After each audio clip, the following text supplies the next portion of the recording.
예레미야 몇 장 몇 절이죠? 1장 5절. 예. 장절은 참 중요합니다. 근데 대부분이요, 요새는 설교할 때 장절을 얘기를 잘 안 해요. 근데 저는 장절이 나에게 없으면은 많은 경우에 좀 잊어버립니다. 근데 장절을 다양한 방법으로 내 것을 만들 수 있어요. 5월 18일 이러면은 에베소서 5장 18절 오직 성령의 충만을 받으라. 너희가 지혜 없는 자 같이 말고 오직 지혜 있는 자 같이 하여. 그러면서 지금 성령의 충만으로 끌고 오거든요. 그러니 광주 사태를 우리가 5.18 알잖아요. 그러면 광주 사태를 생각하는 게 아니고 광주 사태 때도 성령의 충만을 받아야 한다. 그러면은 5.18 에베소서 5장 18절. 근데 여기서 1장 5절 같은데도 생일이 1월 5일 같은 사람에게는 저는 사실 이런 말씀을 드리죠. 내가 너를 모태에 짓기 전에 너를 알았고 내가 배에서 나오기 전에 너를 성별하였고 너를 여러 나라의 선지자로 세워놓으라. 오늘 예레미야의 사명이 뭡니까? 여러 나라의 선지자입니다. 한 나라의 선지자가 아니고 여러 나라에게 하나님의 말씀을 대언하는 선지자거든요. 이것을 우리는 하나님의 소명이라고 부릅니다. 소명이 뭡니까? 이 call, God's call, 하나님의 부르심, 이 불을 쏘거든요. 명할 명입니다. 하나님이 명하여 불러서 지금 사명을 주신 거거든요. 그래서 바울은 이것을 사도행전 20장 24절에서 나의 달려갈 길과 주 예수께 받은 사명 곧 하나님의 은혜에 증거하는 일을 마치려 하면 나의 생명을 조금도 귀한 것으로 여기지 않는다 했거든요. 이 바울의 사명이 뭡니까? 자기 생명을 다해서 바로 잃어진 생명들을 구원하는 일입니다. 그런데 바울이 말하기를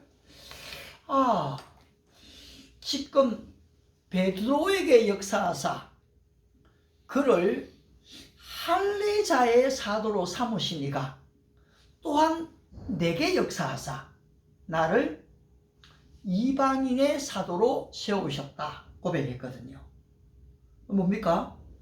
지금 베드로에게 주님이 사명을 주셨고 이 유대인을 위한 지도자로 사도로 하나님이 세우셨다면 바로 그분이 이제 내 안에 역사하사 나를 이방인의 사도로 세우셨다는 거예요. 이게 바로 사명입니다. 그런데 오늘 이 사명에 대한 정의를 어떻게 얘기합니까? 지금 내 속에 주어진 빅 아이디어가 아니에요. 내가 어쩔 수 없이 환경에 처해 있는 그 환경 때문이 아니에요. 주 예수께 받은 사명이거든요. 바로 이 요셉은 그렇게 집안에서 사랑받고 있다가 자기가 이집트 왔을 때에 왜 왔는지를 몰랐어요. 언어가 안 통하잖아요. 문화가 달라요. 아니 그 사랑하던 아버지 어머니 없어요. 형님들 이 동생 베냐민도 없어요. 완전히 지금 고립되어 있습니다. 그리고 노예잖아요. 팔려갔잖아요.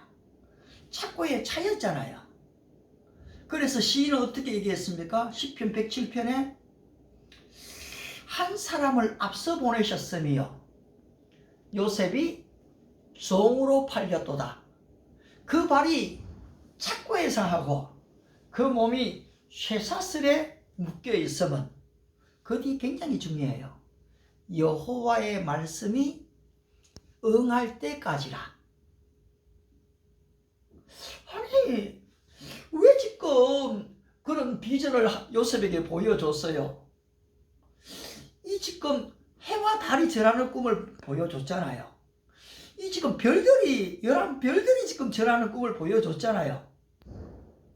이 위대한 비전을 좀 보여주셨다면 하나님이 좀 단계적으로 잘 훈련하고 교육해갖고 좀 들어서시면 얼마나 좋습니까? 그런데 바로 이 어린 시절 15, 16에 갔던 꿈들이 완전히 박살나버리거든요. 여러분, 성경에 쓰임받는 인물들이요, 모든 게 박살날 때가 많습니다.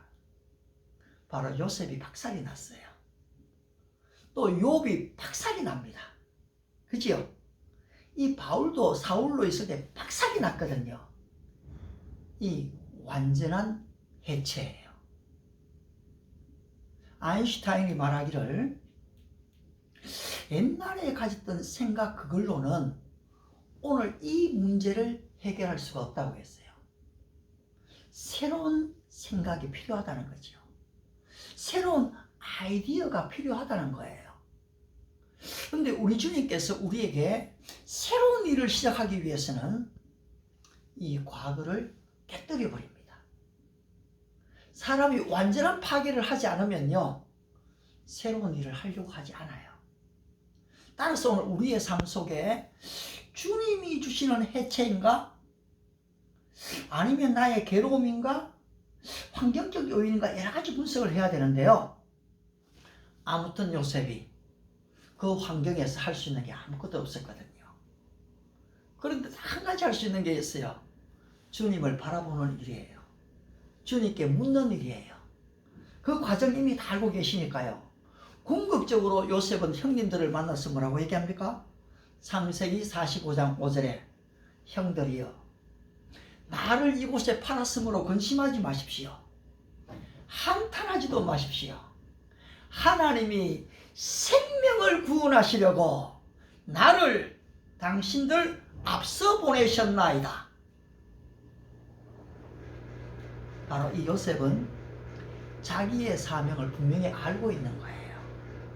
왜 나를 이곳에 보내셨는지를 처음에는 잘 몰랐습니다. 내가 왜 감옥에 들어가게 됐는지, 아니 육신의 정욕을 이겼고 하나님 앞에 정직하게 살았는데 내가 왜 이런 억울한 일, 어려움을 당해야 돼? 할 수 있었어요. 그런데 하나님께서는 감옥에 또 2년 동안 두시거든요. 1년 두시면 안 돼요. 2년을 두셔야 돼요. 왜요? 바로 왕이 꿈을 꿀 때까지요. 이게 하나님의 타이밍이에요. 에스더 역시 마찬가지예요. 바로 이 타이밍이 얼마나 중요한지 몰라요. 그런데 오늘 우리는 자꾸 나의 때를 생각하거든요. 내가 원할 때를 생각해요. 내가 계획했을 때를 생각해요. 그런데 하나님 뭐라고 얘기합니까? In His time, in His time, He makes. 바로 그분이 만드시는 바로 그 시간, 나의 때가 아니라는 겁니다. 저도 지금 잘 모르겠어요. 왜 그렇게 기도 열심히 하고 모든 걸 포기하고 그렇게 비자 안 나온다는 게 갔는데 코로나가 환경이 닥쳐버렸어요. 돌아왔어요. 청소꾼이 됐어요. 일을 했어요. 그런데 사실은 일하는 동안에요, 영어 성경을 제가 13번 신약을 들었거든요. 구약을 2번 들었어요. 여러분 중에 찬송가 1장부터 끝까지 다 한번 들어본 적 있나요? 저는 그 찬송을요 1장부터 끝까지요 3번을 불렀어요. 왜냐하면 일하면서 할 수 있거든요. 그래서 일터 속에서의 이 개인화된 영성을 어떻게 키워갈 수 있는가? 제가 여기 카페 오면요, 아니 여기 반에 어디든지 가면요, 어떤 음악이 흘러나오는지를 제가 좀 주의합니다. 그 흘러나오는 음악이 그 카페의 정체성이에요. 그럼 내가 거기 있는 사람한테 물어보거든요. 이 음악을 누가 틀었습니까? 이런 음악을 누가 선택했습니까? 그리고 하루에 이 음악을 얼마나 들려줍니까? 굉장히 중요해요. 사실은 듣는 사람들이 다 그냥 앉아있고 얘기하는 것 같지만요, 자기도 모르게 그 뇌 속에 들어가는 거거든요. 오늘 내가 이제까지 무엇을 들었는가가 나예요. 무엇을 읽었는가가 나예요. 무엇을 먹었는가가 나고요. 무엇을 교육받고 배웠는가가 나예요. 그런데 이제 하나님의 말씀이 과연 나에게 다가와서 내가 진짜로 해야 될 사명이 무엇인가를 분명히 이제 알게 될 때에 바로 이게 소명이 되거든요. 예레미야는 어떻게 고백합니까? 바로 그분께서 나를 짓기 전에 이미 아셨다. 그분께서 내가 뱃속에서 나오기 전에 이미 구별했다. 하나님이 이미 말씀하셨지요. 그런데 그때는 모르죠. 어린애가 어떻게 알겠어요? 그렇지만 어떻게 됩니까? 이제 아하, 하나님이 왜 나를 이렇게 세우셨는지. 지금 예레미야는 평안을 얘기하고 있지 않아요. 지금 나라의 절체절명에 지금 아시리아하고 바벨론의 위기 상황에 지금 바로 이 예레미야가 사역하고 있는 거거든요. 따라서 심판을 이야기하고 있습니다. 그래 누가 예레미야를 좋아합니까? 아무리 어려워도 소망을 얘기해야 될 거잖아요. 그렇잖아요. 내일 질때지더라도 전쟁에서 오늘 죽더라도 승리를 얘기하고 가야 될 거잖아요. 그런데 예레미야는 아니었거든요. 바로 하나님께서 그걸 보여주셨어요. 예레미야야, 내가 무엇을 보느냐? 끓는 가마를 보나이다. 거면이 북에서 남으로 기울였나이다. 잘 보았도다. 뭡니까? 바벨론의 공격이 온다는 거였거든요. 무엇을 보느냐? 살구나무 가지를 보나이다. 바로 이 믿음의 눈을 뜨고 있을 때에 여러분 보여지는 것들이 있습니다. 하나님께서는 아브라함에게 눈을 들으라 하거든요. 동서남북을 바라보라고 얘기해요. 따라서 시인도 어떻게 얘기합니까? 내가 산을 향하여 눈을 들리라. 나의 도움이 어디서 올꼬. 천지를 지으신 여호와 나의 왕이여 영원무궁히 지키시리로다.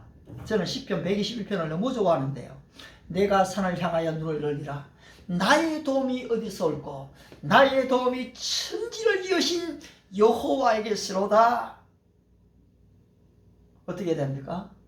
눈을 들어야 됩니다. 동서남북을 바라봐야 돼요. 우리는 물론 기도해야 되지요. 골방에서 기도합니다. 그러면 어떻습니까? 기도가 끝나면 일어나야 돼요. 뭐 해야 됩니까? 찾아야 되잖아요. 구하라. 그러면 주실 것이요. 그 다음 뭐지요? 찾아라.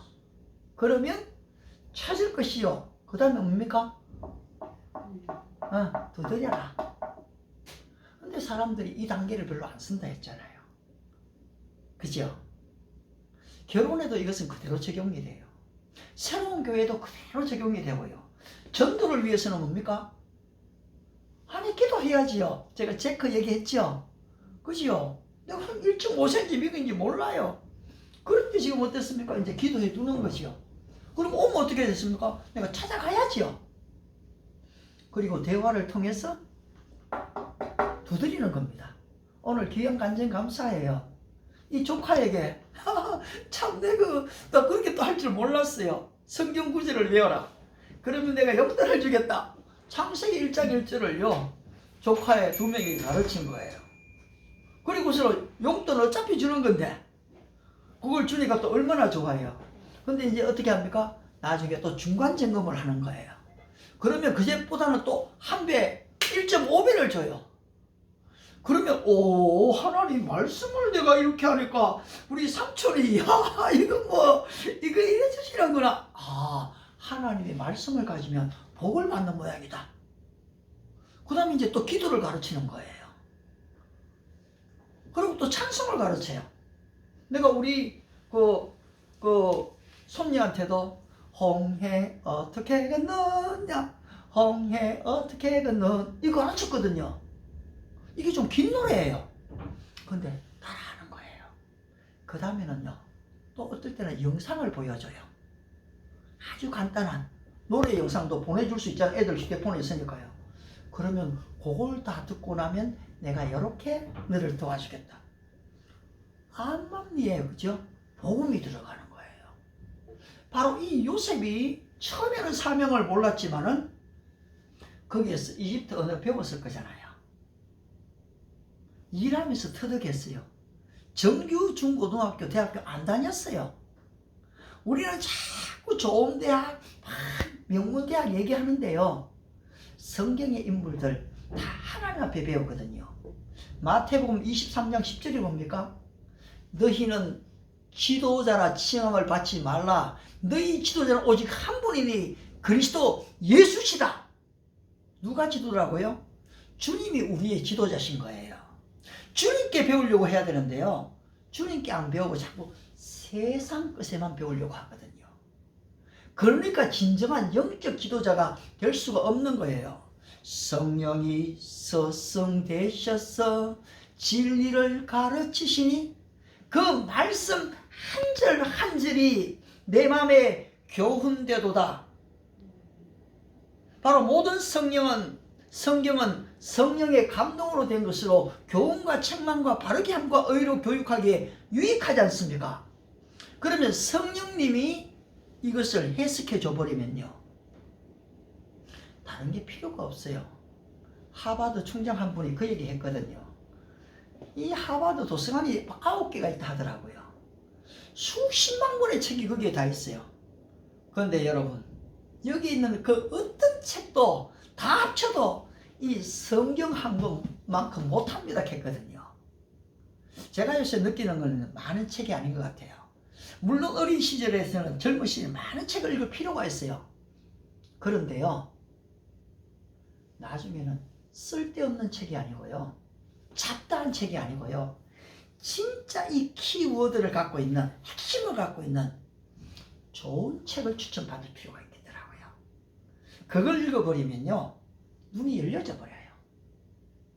전체를 좀 관통해 버리거든요. 제가 멜빈 데이비스의 칼빈주의와 자유주의 사상이라는 책을 사실 5번 읽었거든요. 저는 머리가 안 좋아갖고 한 번만에 다 몰라요. 그럼 또 2번 읽어요.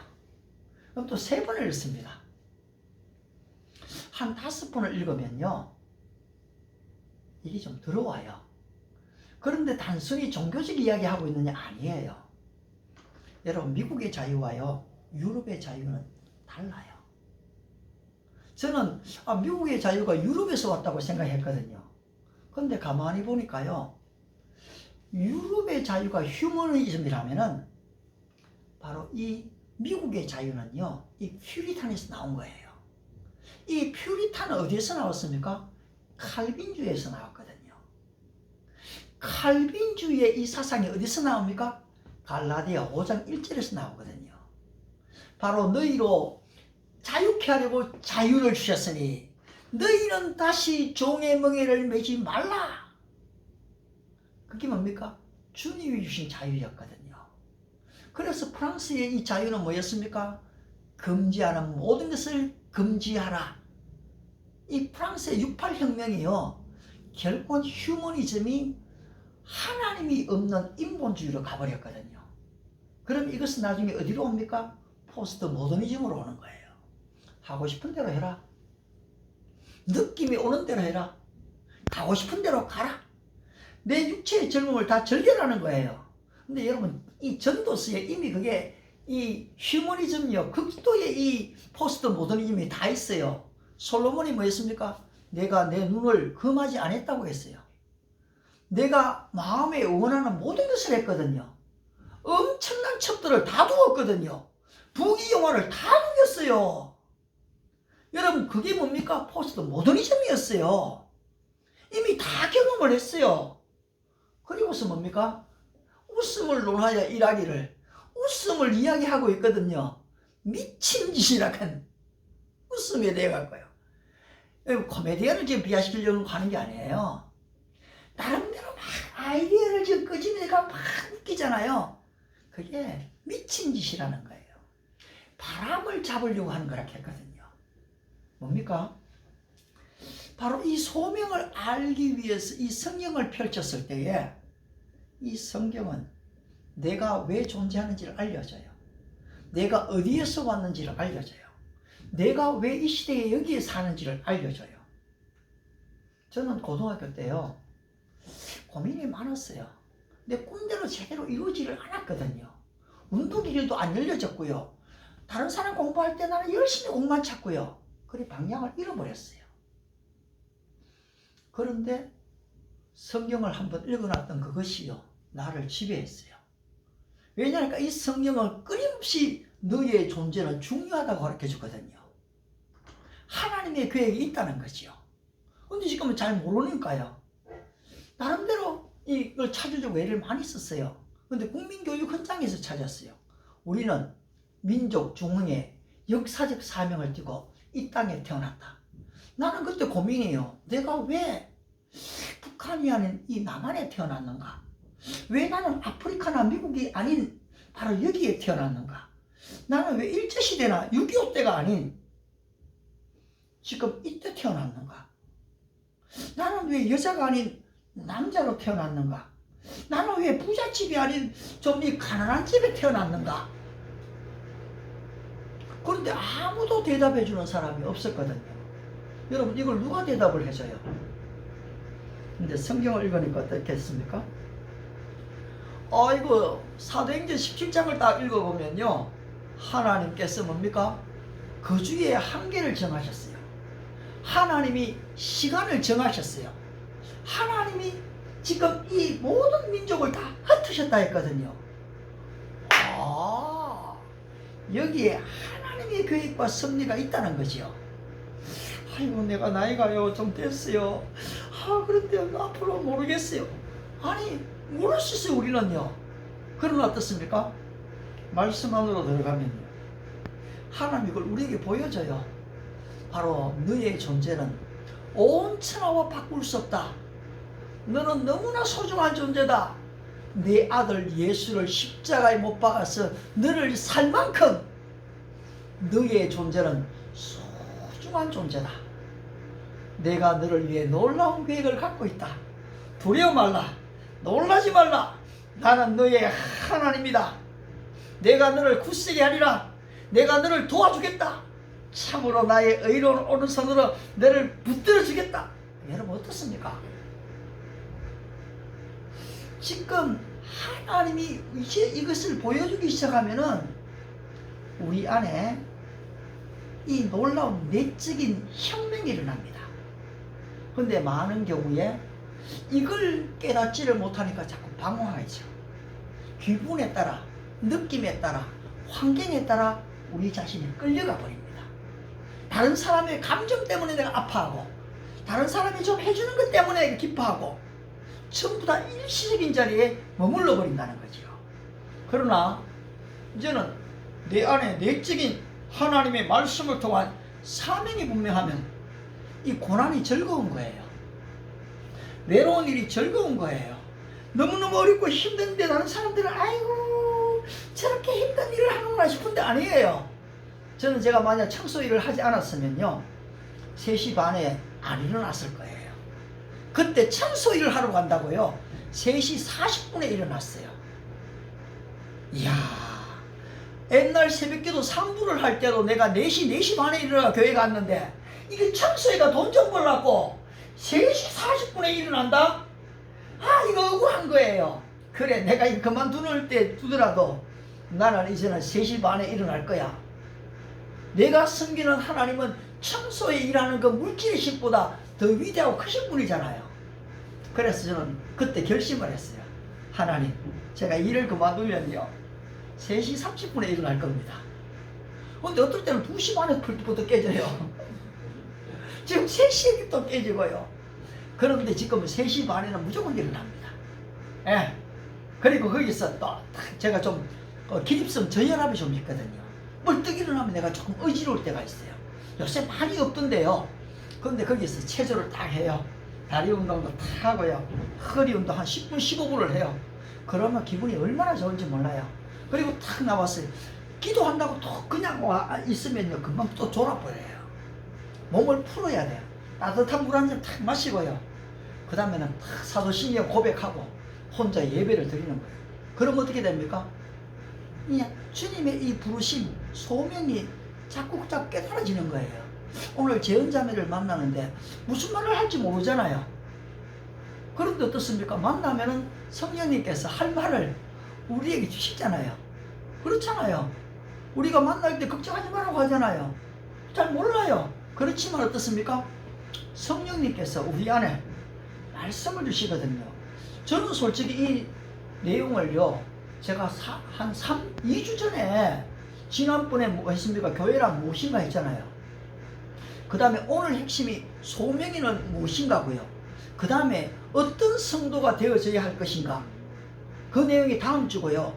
그 다음에는 물론 이걸 좀 깊이 들어가면 더 세분화시키면 길어져요. 그런데 이제 이 내용을요, 글로벌 킹덤 교회가 어떤 교회를 가려고 하는지를 우리가 알아야지 글로 갈 수가 있고 기도할 수가 있잖아요. 오늘 내가 어디에 있는지 지금 어떻게 방향을 모르는데 어디로 가겠어요? 부담 없이 그냥 하면 돼요. 그렇게 지금 딱 됐을 때에 이거 방법이 없잖아요. 그러나 소명을 이제 알게 되면은, 그죠?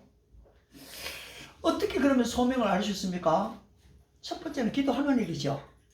두 번째는 뭡니까? 성경을 읽는 일이에요. 세 번째는 뭡니까? 환경의 부르심을 보는 거예요. 때로는 내 믿음의 친구들을 통해서 주님이 말씀하고 계시거든요. 기도의 동력자들에게 기도 제목을 주놓고 나면요, 내 안에 느낌과 감동이 와요. 그 다음에 하나님이 환경을 만드세요. 환경을요. 환경을 무시하잖아요. 제가 그런 책을 봤거든요. 사람은 도시를 만들고 도시는 사람을 만든다고 했어요. 나는 그 말이 맞더라고요. 사람은 환경만큼 생각하고 사실 살게 되거든요. 근데 우리의 환경은 지금 이 땅의 환경이 전부가 아니잖아요. 하나님의 나라라는 환경이 우리에게 있는 것이거든요. 그러면 우리의 생각의 속도가요, 왜 보면 세상 사람에게는 빛의 속도보다 더 빨라요. 지금 이 시간에 기도하면은 하나님이 즉각적으로 들으시잖아요. 이 속도가 얼마나 빠릅니까? 그리고 응답하시는 속도도 이 보통 빠른 게 아닙니다. 따라서 아하, 내가 이제까지 왜 내가 여기 이렇게 지금 있는지를 몰랐는데, 요셉이 형님들 걱정하지 마십시오. 한탄하지 마십시오. 생명을 구원하시려고 나를 보내셨습니다. 생명 구원을 위해서 두셨구나. 그런데 단순히 자기 집 가문을 일으키기 위한 게 아니었어요. 바로 이 생명은 바로 예수 그리스도가 오시는데 있어 쓰여진 그림자 역할이거든요. 요셉이 구약의 그리스도입니다. 그리스도의 그림자예요. 바로 이 고난이 뭡니까? 그리스도의 십자가였어요. 감옥에 들어가는 게 십자가였어요. 종으로 팔리는 게 십자가였어요. 그런데 어떻습니까? 애굽의 국무총리가 되잖아요. 그리고서는 이 죽어있는 가족들을 다 살리잖아요. 그리고 200만의 사람들이 출애굽을 하지 않습니까? 그걸 통해서 뭡니까? 그리스도가 오시거든요. 바로 하나님께서 이런 사명을 요셉에게 주신 거예요. 그렇다면 지금 오늘 우리는 베드로가 유대인의 사도, 할례자의 사도라고 들었어요. 그 다음에 바울은 이방인의 사도였어요. 예레미야는 뭡니까? 열국의 선지자였어요. 그런데 그러면은 이 지금 베드로가 옥에 갇혔고 이 동료들이 지금 기도를 열심히 했지 않습니까? 뭐라고 기도했습니까? 하나님, 우리 베드로 사도님 좀 감옥에서 안전하게 해주시고 풀려나게 해주세요. 기도했지요. 그런데 하나님의 사자가 잠자는 베드로를 쳤잖아요. 그리고 깨웠어요. 달려와서 거기서 감옥에서 나왔어요. 그런데 기도하고 있는 그 집에 가고 뭡니까? 두드렸지요. 그런데 계집아의 로데가 어땠습니까? 가다가 문 열어주러 가다가 목소리를 들어보니까 베드로 사도잖아요. 그래서 어떻게 했습니까? 문도 안 열고 바로 기도하는 사람에게 돌아가고 베드로 사도가 오셨어요 이랬어요. 그래 전부 다 사람들이 저 미쳤나? 아니 베드로가 감옥에 있는데 무슨 소리 하느냐 그러잖아요. 이게 우리들 모습이에요. 기도를 했는데요, 못 믿는 거예요. 근데 이 계집아이가 가서 문을 열지요. 어떻게 합니까? 베드로 사도가 들어온 거예요. 바로 이 보잘것없는 처럼 보이는 하나의 이 계집종이로 볼지 모르지만은 바로 이 계집종은 베드로 사도가 들어올 수 있는 위대한 일을 지금 수종 들고 있는 것이거든요. 루디아가 그랬습니다. 디모데가 그랬습니다. 바울이 지금 그러한 것이거든요. 하나님이 우리 각자들에게 주어진 이 사명들이 있습니다. 하나님의 이 부르심들이 있다라는 거죠. 그걸 발견하려고 많은 사람들이 참 고생을 많이 했어요. 저도 이걸 찾으려고 나름대로 검식도 하고 나름대로 지금 다 진짜 많이 해봤죠. 또 이 스펄전의 소명을 어떻게 아는가 책도 읽어봤어요.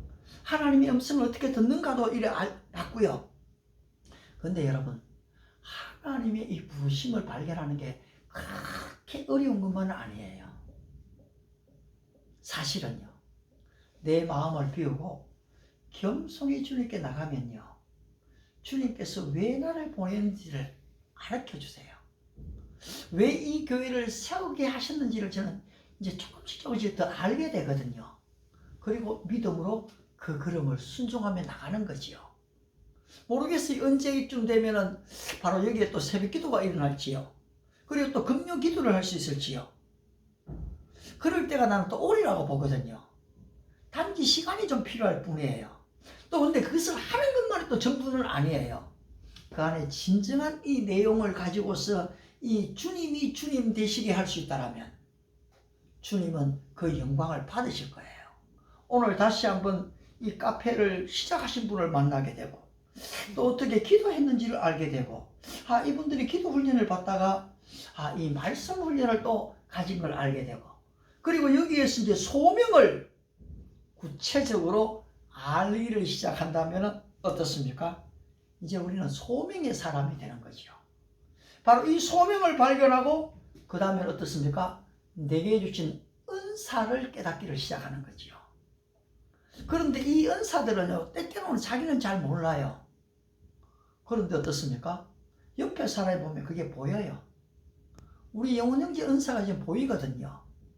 이번에 우리 아들이 아빠 고모가 돌아가셨는데 고모 부에게 좀 일정 금액 좀 보내주세요.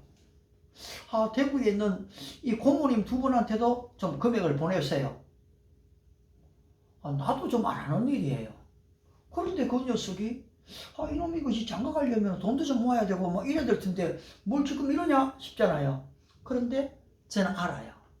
하나님이 이 아들에게 주신 은사거든요. 그걸 나누는 것일 뿐인 거지요. 돈이 많다고 믿음으로 다 할 수 있는 게 아니거든요. 그런데 그런 믿음이 왔을 때 순종할 수 있는 것은 이 능력이에요.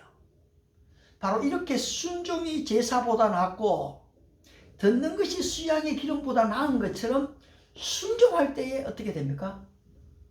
은사를 발견합니다. 순종할 때에 이 부르심의 소명을 알게 된다는 거지요. 오늘 결론적으로 이 예레미야는 하나님의 부르심을 합니다. 나를 심판의 메시지로, 바로 이 유대를 위한 경고의 메시지로, 그 경고를 하기 위해서는 적지 않은 고난이 있었거든요. 감옥에 가지 않습니까? 구렁텅이에 또 빠지잖아요. 또 매를 맞지 않습니까? 그럼에도 불구하고 그는 자신의 사명을 감당해 갑니다. 오늘 이 코로나의 상황이 좀 길어지기도 하지만 여기에 분명한 하나님의 부르심이 있다는 것을 우리가 믿고 그것을 깨달을진데 우리는 부름받은 사명자로서의 순종을 다하는 은혜와 축복이 함께 하시기 바랍니다. 기도하겠습니다. 하나님 아버지,